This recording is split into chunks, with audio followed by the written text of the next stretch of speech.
Hello and welcome back to A Better World. This is your host, Mitchell J. Rabin, and I'm very glad you're joining us again today. Today we're going to have another very fun and actually this time very funny show. Sometimes the shows with me alone are somewhat funny, but today it's going to be somewhat hilarious. And that's because of our guest, Swami Beyondandanda. Now, I want to let you know that we are having a very special event in New York City, October 4th, Friday evening, and Swami Beyondananda will be our guest. We are celebrating A Better World's 26th year on the air. That's right, we've been floating for a long time. And Swami Beyondananda, believe it or not, is going to bring us back to earth. And it's really a pleasure. Swamiji has been a friend, an advocate, a great supporter of A Better World for many years. We've had him in New York before. We met out actually in Boulder, Colorado at a beautiful energy medicine event taking place out there. And I just was enamored of his humor, his wisdom, his charm, and his political satire. And you'll be getting some of that actually today, as well as multiplied many times over at our event. So if you want more information about the event, I would love to have you. So would Swamiji. And that's taking place, as I said, next Friday, October 4th in New York City at 123 4th Avenue near Union Square. And for more information about that and how you can get tickets, go to www.abetterworld.tv, our website, abetterworld.tv, and right smack in front of you, in the middle of it all, is the information about how to get tickets. And we don't have that many seats, so when you hear this, get online and get some tickets and join us. We'll be speaking, as well as Swami will do a wonderful performance, and afterwards he and I will have a dialogue about what we feel are our respective missions and the matters that are, if you will, at play these days on the international scene. So with that, Swamiji, so great to have you back on A Better World. Well, I'm glad we're all working for the same better world, and that glowing interview you gave for me, I have to say, it's good that I have transcended my ego.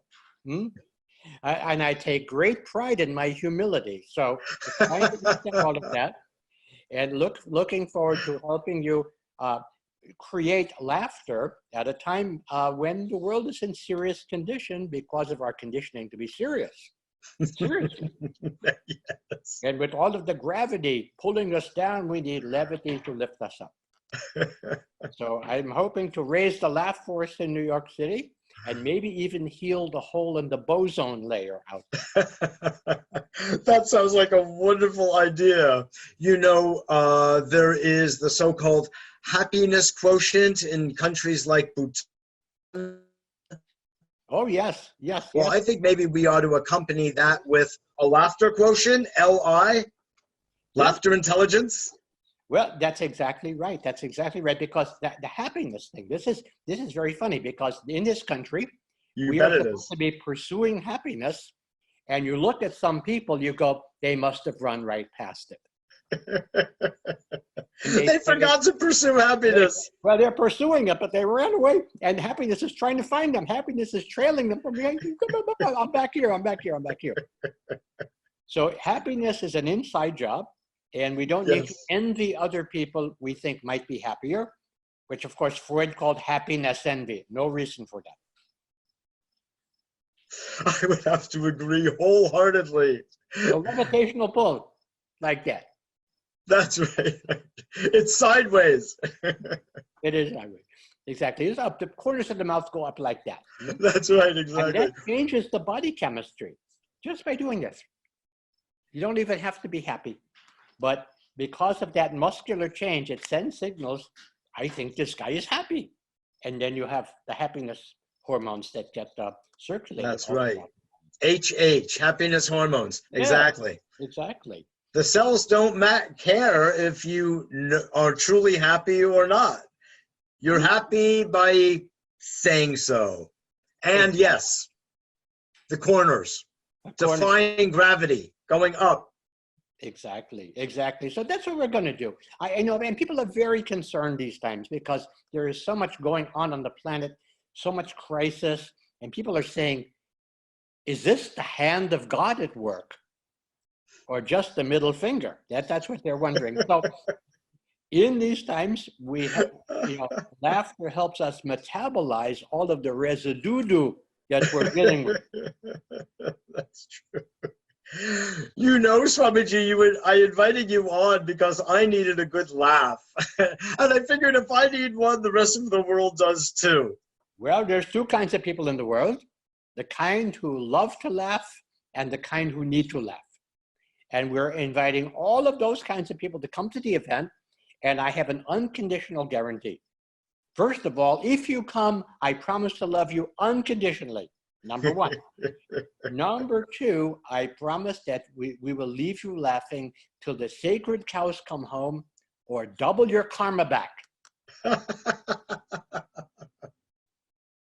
So on another note, as we were saying, Swami Beyondanda, what would you describe as the mission of your humor and your activity? You travel all over, you do performances, people show up behind you and in front of you. I think somebody just showed up behind me. Someone's showing up behind you. It's a full-scale performance. What would you say is underlying? I know you stick your nose into so many different wonderful arenas. What would you say is what your driving force? Well, I would say underlying, I call it under-truthing. There is an under-truthing force underneath everything that I'm doing, and I'm calling it the great upwising. Because in the old days, when people were dissatisfied with how things were, it would be a revolutionary uprising to overthrow the system. Now, in these times of great emergent change, we need an evolutionary upwising to overgrow a dysfunctional, an obsolete and obsolethal, which is not only obsolete but deadly, obsolete and obsolethal situation. We have a situation. And the upwising is to wake up. That's good, you're healing. The upwising is to wake up. I can feel it. I'm getting better and better. I know. And so the great upwising is to wake up to the illusion of separation, how we've been divided and conquered, and wise up to the power of love and coherence. And wholehearted, hearty laughter takes us out of the head where beliefs separate us and put us in the heart where we have the unity of love. Laughing, hearty laughter helps us leave the static of the head for the ecstatic of the heart. Oh. And the more we expand our hearts, the less we will need to shrink our heads. Too many heads are shrunken that are leading our body politic right now. Well, I think it's the shrunken hearts. It's the shrunken hearts. And I think that we need to have plenty of laughter to shine a light on the dark of heartlessness. Because we have been ruled for the past 5,000 years by the lowest common denominator. And they have overridden the golden rule with the rule of gold, which is do unto others before they can do unto you. And as I said, this has left a lot of residue. And so our mission of healing, as your mission with a better world, is can we undo the doo-doo that has been done? Or will the done doo-doo be our undoing? I never put it that way, but you really hit the nail on the head, so to speak. Well, we have plenty of, we need to get to the heart of the matter before we hit any more nails on any more heads. That's right, exactly. Go right for the heart. That's wonderful.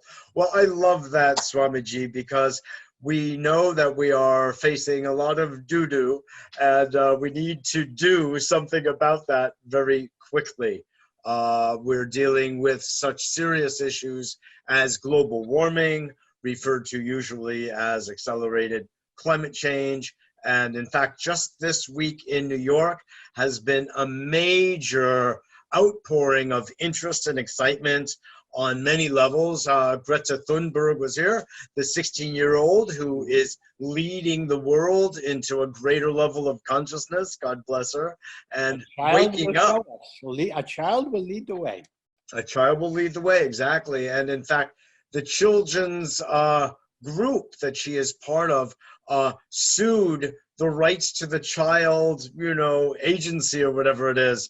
Yesterday, there was a big thing at the United Nations, and a lot of very good things are in motion. People who never even knew how to pronounce the phrase climate change are being found in different corners of the UN doing so. They're practicing their enunciation. So it's a good thing. People who have been in denial are coming out of denial, getting dry, and getting back to work. So well, we are getting over those two drugs that we have suffered from in this body politic, deniatol and hopium. Those are two drugs that will not get us anywhere. What we really need is political climate change and global heartwarming. And if we have that, we can handle any weather situation. We can weather any storm together. Exactly. Whether or not. Weather together, like the song. Yes. Whether times are good or bad or happy or sad, together we can weather this. This is what the great uprising is. Exactly. That we're all cells in the same body called humanity, and much of what we have been doing is autoimmune disease. So as we wake up and wise up, we also grow up and show up. We wake up to the illusion of separation, wise up to the power of love, grow up as we grow upward in consciousness to be all that we can be without necessarily joining the army. And we show up for the greatest reality show ever, reality. It's not really a show, but we can have fun with it anyway. We need to show up for the show. That's all. It's our duty to. Oh, it's our duty. There's no question about it. Yeah. Well, let's let everyone know again that coming up this Friday, well, not this Friday, but the following, October 4th, downtown near Union Square in the Big Apple, we are celebrating Swami Beyondanda and I and all of our friends, and God knows we have many, and it'll be a really fun evening, celebrating A Better World Radio and TV's 26th year. I tell people, Swami, that I began when I was about 12. So 26, that's about it. You're still a year younger than Jack Benny, so you're upset. You're stealing my lines. I'm wisening up to Jack Benny's level, which will be, I guess, next year at this rate. But we're going to have a very special evening. We are celebrating. We're going to have a fundraiser, as Swamiji always says, as well as, of course, a fundraiser to help keep A Better World on the air and not only striving and sustaining, but thriving and reaching more and more people as I do the interviews with the sung and the unsung heroes of our society, people who are moving right along, making things happen behind the scenes, and sometimes in front of the scenes. We don't discriminate. So we'd love to have you part of it. Go to our website, abetterworld.tv, and there you will see right in front of your eyes, Swami Beyondanda. And right there you can click and get some tickets. We don't have a whole lot of room, so do please sign up soon and come along. There are also opportunities to make donations, contributions, investments in A Better World, also separate and apart from your coming, because we know that this broadcast is reaching people far and wide, so different parts of the country and world, and you're all invited. We're going to be live streaming it as well, so please participate in one way or another. Now, it's my understanding that behind the wonderful and great Swami Beyondananda is his Clark Kent friend, just behind him. Okay. Well, there he is now. I can disappear. So I will say to you, namaste and namasko. Goodbye. Goodbye. But stay tuned, folks, because this is temporary. Oh, Wow, look at I that. know you. I've never actually seen that guy perform, but I understand that people like him. I have. Uh-huh. Take my word. Take my void. He's good. He's good. You want to see him? Very good. Well, I'm happy that we're going to be doing something as well. Yes. Event. Not to call it serious, but it really is taking the networks and ideas that we've created and taking all of these good intentions and putting them under one big intent, which is thrival for all. I like Bucky Fuller's world game concept as a way of organizing that we're looking to use our resources most resourcefully and use our intelligence intelligently. God knows. That's beautiful. That's beautiful. You have written books on erectile dysfunction. You wrote a book with our mutually dear friend, Bruce Lipton, cellular biologist, spontaneous evolution. You have been following the track, like any good Jew from Brooklyn, of the political quality and nature of what's going on, governance, basically, in our country, in the White House, and on our planet. And I know you have a lot of very useful and pragmatic things to say about it, not to mention occasionally ideological. But where you always come from, Steve, is a place that I always appreciate, which is from the heart, informing the mind. Everyone is in this together. We're all in the same pool together. I love Reverend Jesse Jackson's phrase, which said, we may have all taken different boats here, but we're all in the same boat now. And isn't that the truth? So I'd love to hear a little update on what your thoughts are these days as you look at the world panorama, the world scene.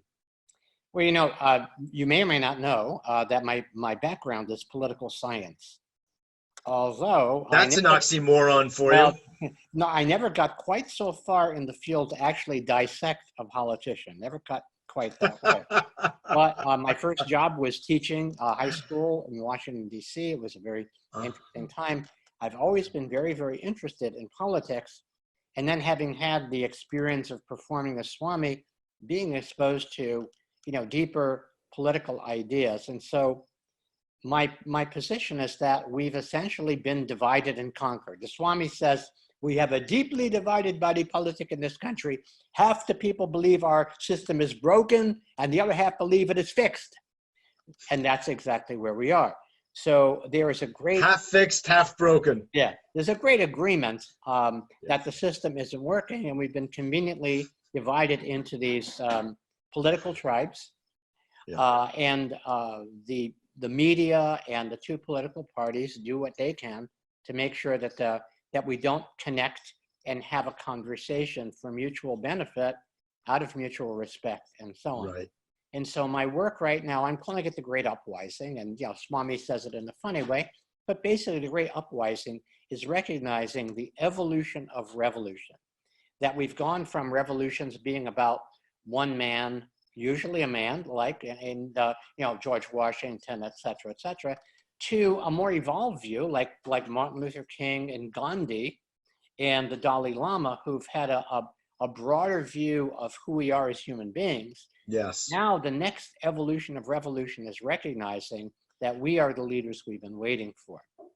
So one of the projects I'm most excited about is something called the National Town Square, which would be an independent institution of society where every citizen would have a verifiable voice and vote, an advisory vote, so that we can actually get the pulse of the people instantly, verifiable. No bots, no advertising, no influence, no media, no government, no corporations, an independent institution where we, the people of this country, can begin to speak in one coherent voice together. And from that coherent voice, we end up really being able to solve problems and address them at a different level than the problems were created. So that's really Brilliant. where I'm coming from.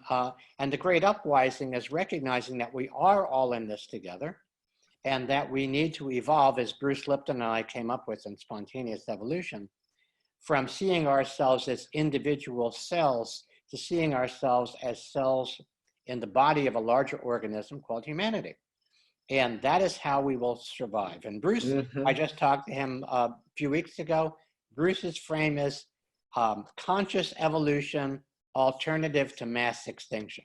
And I think that says it pretty bluntly. I would say so, exactly. Yeah. Last time he was on, we were looking at both the sixth epoch of evolutionary development. Yeah. And we were looking at the sixth extinction. So half fixed, half broken, you know. Well, the Swami will tell you that he is what does he call it? He's an optimist. What is the word? I'm lost. I'm at a loss for words here. I don't know. I mean, the words are around. You only pluck them. He's cautiously optimistic. He doesn't believe, and instead of believing that the glass is 95% empty, he believes the glass is 5% full. It's not looking good, but it depends on what lens you look through. Yeah. You know, my conversation about hope, Steve, is more about the power of hope than thinking that we're going to necessarily break through in some kind of true way in consciousness. Although I hope that happens, I'm not staked out on that. But just as you were saying about the smile creating a healthy response cellularly, so does hope. Hope gives us that extra verve and vitality we actually need to go from day to day. So it's a very good thing. And that doesn't mean that we believe that optimistically we're all going to get out of this thing alive. We should actually know by now we're not going to. However, the question is always when. And we'd like to extend that, of course, why we have longevity practices like you and I both enjoy of Qigong, and in my case also Tai Chi Chuan, and having certain kinds of dietary and sleep and fun things during the day in order to keep us going. Has made a breakthrough in that regard. I know. Has an actual program that will enable you to live to be 150. And it's really perfectly. You postpone your midlife crisis till you're 75. How could that not work? You know, we didn't talk about this, but I am a card-carrying member of the Immortality Club. But to get in it, you have to. People are dying to get into that club. Well, they are. They're actually living to get into it, and they have to live our prerequisite. You can't really join until you're 150. So it creates a wonderful aspiration for a lot of people, if not inspiration. So, are you interested? Oh, very much, very much. So. It's free. That's free. It won't cost you a penny. It'll cost you a lot of time, but no money. Well, you've got I've got another 80-something years to go. There you go. There you go. It's nothing. Well, I love what you're doing, as you so well know. I am so honored that you will be in New York City, where you rarely show up these days, man. And we're so glad to have you back, and you are helping to support a better world as well in our 26th year. I couldn't count very well, otherwise we would have done this in my 25th. But instead, actually, I was so busy supporting other people's anniversaries and activities that I sort of overlooked our own. But now, and with your generous help, we will be making people laugh and sing and cry a little bit and smile. And as you said, you have an unconditional guarantee that I think is just right on. So. And by the way, you have another anniversary coming up, and not that long from now, and this is a very significant one. Mm-hmm. My wife Trudy and I just celebrated our vinyl wedding anniversary. Oh yeah. 33 and a third. 33 and a third years, we are now officially long playing. That's wonderful. Bless you and Trudy. You have both been doing so much good in the world, and we here at A Better World need people like you, the sung and the unsung heroes, you know? So we have many important things to talk about, from climate change to social, economic, political, racial injustice. I don't even believe in that last one, but I do believe that everyone needs to be treated properly in the eyes of each other as well as the law. And I think that when we focus on the fact that our habitat is disappearing right under our feet, people will start to get along better and better with each other and recognize that we are truly one. The way all of the great teachings and wisdom traditions have been saying to us, and we've been a little slow at getting it. But in fact, I think there will be a new level of teamwork that is evolving. I'm experiencing it, and it's beautiful to see. Your comments In before all we domains, conclude. the Swami says that because people are concerned about the economy, if we lose the planet, there goes the GDP. So that gives us something to work for. And again, Yes. it's really important that we re-hearten ourselves through humor. We can't be of use to anybody else unless we manage to keep our nose above the line and our eye on the prize. And what you were saying earlier about whether you're going to make it, not make it, there's only one game in town, and that's the world game. And that beats the heck out of the end of the world game. So come enjoy some laughter and get rehardened, and we'll leave you not just laughing, but smiling. I love it. That's beautiful. Steve Bhaerman and Swamiji, thank you so much. Thank you. Really and we'll see you appreciate on it. the phone line. Thanks. Absolutely. Okay. See you soon.